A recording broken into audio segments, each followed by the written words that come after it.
menjelaskan tentang perbedaan pertanggungan dan perjudian dalam hukum asuransi. Baik, yang pertama-tama di sini saya akan menjelaskan tentang latar belakang dari pertanggungan.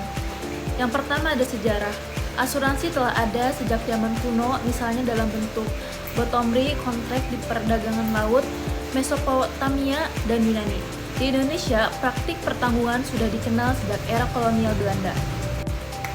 Tujuan: memberikan perlindungan finansial terhadap risiko-risiko tak terduga seperti kecelakaan, kebakaran, kematian, atau kerugian bisnis.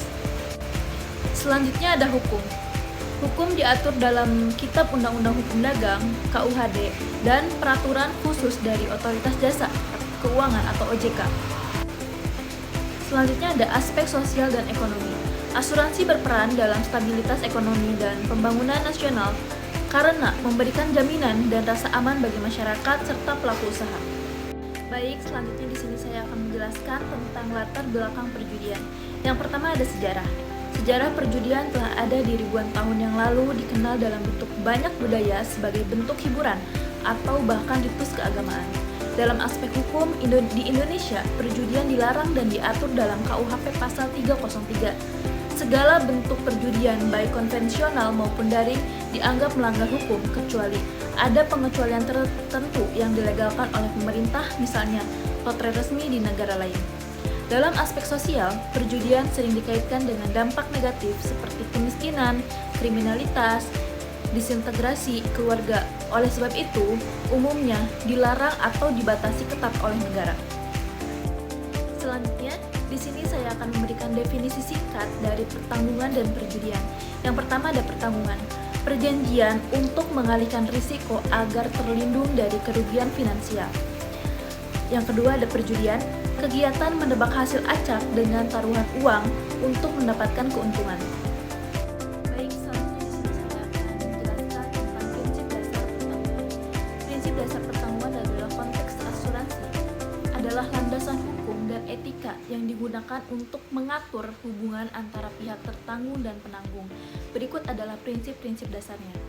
Yang pertama ada insurable interest. Harus ada kepentingan yang sah atas objek asuransi. Yang kedua, ada utmost good faith. Kedua pihak wajib jujur dan terbuka. Yang ketiga ada indemnity. Ganti rugi hanya sesuai kerugian, bukan untuk untung. Yang keempat ada subrogation. Hak menuntut pihak ketiga pindah ke penanggung setelah ganti rugi dibayar. Yang kelima ada contribution. Jika ada lebih dari satu polis, penanggung berbagi tanggung jawab. Selanjutnya, ada prinsip dasar perjudian, spekulasi dan peluang acak.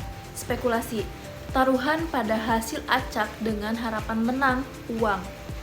Dan selanjutnya ada interaksi peluang, hasil tergantung pada keberuntungan bukan perlindungan resiko. Yang terakhir ada kegiatan hiburan, biasanya dilakukan untuk menikmati sensasi atau keuntungan. Baik, selanjutnya ada elemen kunci yang membedakan risiko, kontrak, dan tujuan. Yang pertama ada risiko.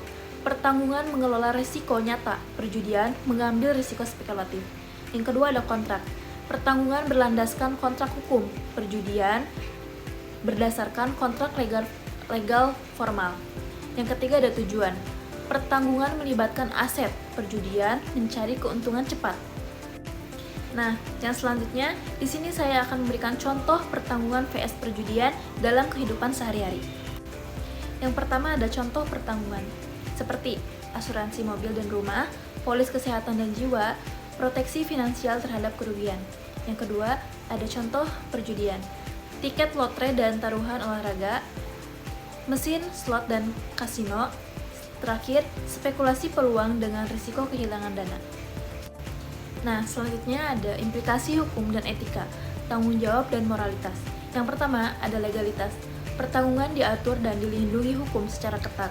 Yang kedua, ada kontroversi etika. Perjudian sering menghadapi debat moral dan sosial. Yang terakhir, ada tanggung jawab.